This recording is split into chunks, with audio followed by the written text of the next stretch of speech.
എമങ്ങസ് തൊപ്പിയോന്നല്ലോ ഇതിന്.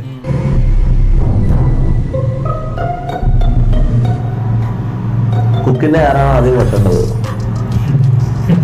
നമ്മളൊന്നിനുമില്ലേ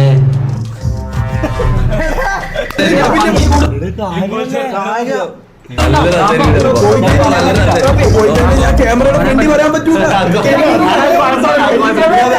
ഒരു മതയാനെയാ നല്ല രസം ഉണ്ടാവൂടാ. ഇതൊന്നും നമ്മള് കാണുന്നില്ല. ഇതുവരെ ബാക്ക്ഗ്രൗണ്ടിൽ നടക്കുന്നുണ്ടോ? ഇന്ന് പോയി മ്യൂസിക് റെഡിയാക്കി നല്ല ഭംഗിയുണ്ടാവും.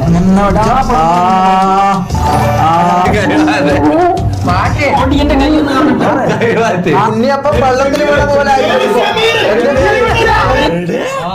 അപ്പൊ ഇവർ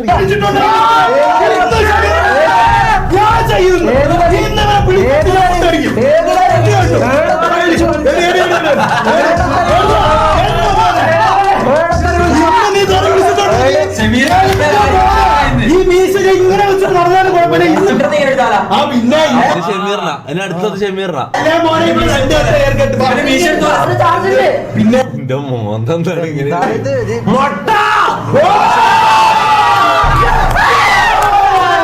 കൊറേ ആഗ്രഹിച്ചല്ലോ ഇവനെ ഒന്ന് മുട്ട അടിക്കാൻ.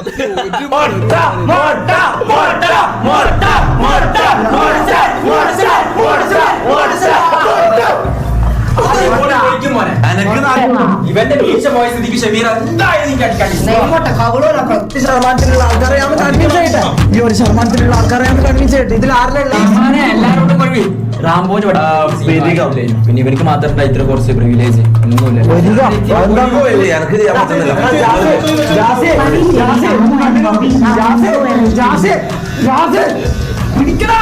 ഇവര് ശരിക്കും ഒരു വില്ലൻ ഫേസ് ഉണ്ടല്ലേ? അതാണ് ആൾക്കാർ ഇവരെ ഇത് പറയുന്നത് എല്ലാം പറയുന്നത്. ഇതിന് അങ്ങനെ ശരിക്കും ഒരു സ്നേക്കിന്റെ ഒരു ആറ്റിറ്റ്യൂഡ് ഉണ്ടല്ലോ ഇവർക്ക്.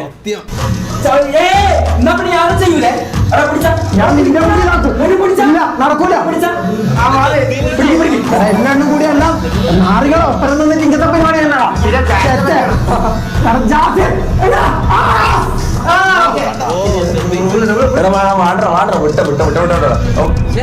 അന്ന് പിടിച്ചു വെക്കണ്ടായിരുന്നു. അങ്ങനെ മുട്ട അടിക്കാൻ വിടായിരുന്നു. ഞാൻ കൊണ്ടുവന്നിട്ടുണ്ട്. ഇത് അറിയില്ല. ഇമ്പോസ്റ്റർ എന്താക്കുന്ന മോളില് ഞാൻ വിചാരിച്ചു പിന്നെ ചാറ്റിന് എത്ര സമയമാണ് വിളിക്കുന്നത്? ഇത്ര നേരം സ്വഭാവം ജാസി അല്ല അതല്ല ഞാൻ നിന്റെ ഇമ്പോസ്റ്റർ വീഡിയോ നമ്മളിവിടെ കാണുന്നത്. കുക്കിന്റെ ആരാണ് ആദ്യം വെട്ടേണ്ടത്? അന്ന് നമ്മളിത് കണ്ടില്ല. നമ്മളൊന്നിനുമില്ലേ ഒരിക്കലും മറ്റേ മാമനോടൊന്നും തോന്നല്ലേ.